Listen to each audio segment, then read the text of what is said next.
Hello అండి, నమస్తే అండి. బాగున్నారా? అందరూ బాగుండాలి, అందులో నేను ఉండాలి. వెల్కమ్ లక్ష్మీసాను. ఈరోజు చేస్తున్నాను chicken curry, butter chicken curry జీడిపప్పుతోని. ఇవ్వండి, ఉల్లిపాయలు బ్రౌన్ కలర్లో నూనె వేసుకొని బ్రౌన్ కలర్లో ఉల్లిపాయలు వేపాలి. ఉల్లిపాయలు వేపాక అల్లం వెల్లుల్లి పేస్ట్ వేయాలి. అందులోనే టమాటాలు కూడా కొంచెం వేయాలి. ఒక 2 టమాటాలు, ఒక అర కేజీ చికెన్ చేస్తున్నాను అనమాట. చికెన్ జీడిపప్పు కూడా వేసేయాలి. చికెన్ పక్కన పెట్టుకున్నాను.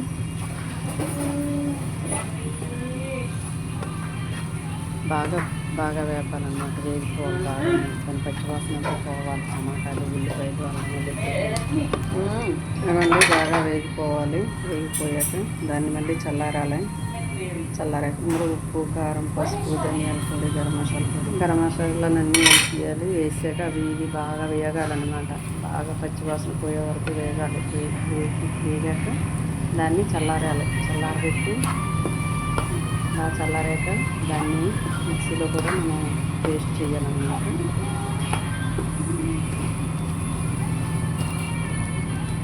మిక్సీలో పేస్ట్ చేసి చూడండి ఎంత బాగా వచ్చిందో కలర్. బాగా వేగాక కలర్ చాలా బాగా వచ్చింది. దాన్ని మిక్సీలో మెత్తగా పేస్ట్ చేసుకోవాలన్నమాట. చాలా మెత్తగా చేయాలి. చాలా మెత్తగా చేసి దాన్ని మళ్ళీ వడకట్టాలన్నమాట.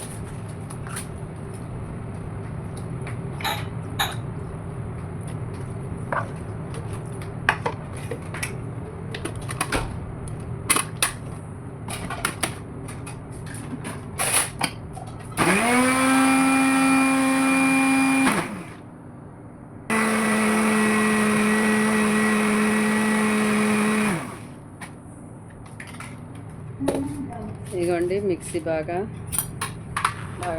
చేయాలి. బాగా దాన్ని పేస్ట్ చేసి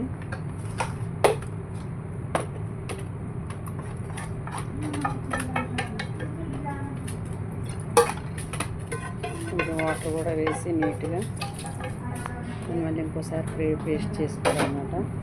ఎక్కువ అన్నమాట చేస్తున్నాను కదా, 1 కేజీ.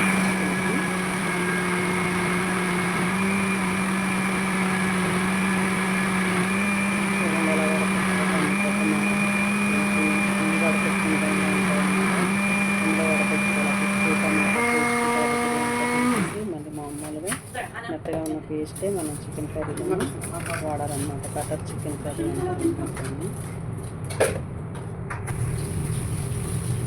ఇవ్వండి, బటర్ వేయాలి.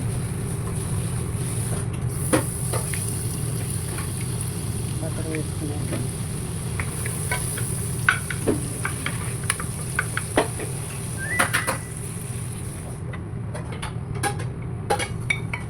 ఎల్లుల్లిపాయలు వేయాలన్నమాట. కొంచెం గుండగా పరుపుకొని కట్ చేసుకుని వేసుకోవాలన్నమాట.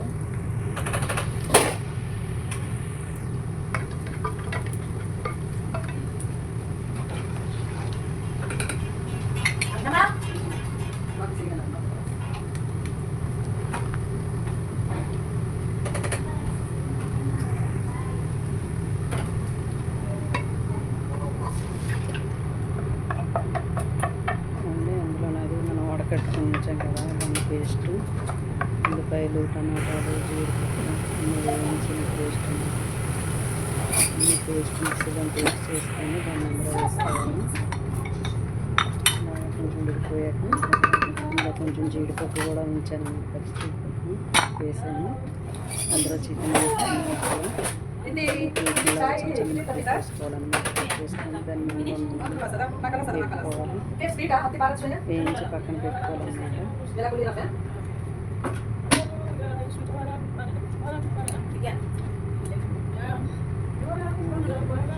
క్రీమ్, పాస్తా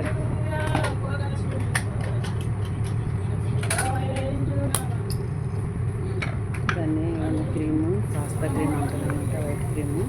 అది వేసుకోవాలి. చాలా టేస్టీ ఉంటుంది, చాలా బాగుంటుంది అన్నమాట. ఉప్పు, కారాలు తింటే కారాలు తింటే మనం నచ్చితే ఇండియాలో మనం కారం వేసుకుంటాం కాబట్టి కారం వేసుకుంటాం. చికెన్ వేయించి ఉంచాను బటర్లోనే, అది కూడా వేసుకోవాలి.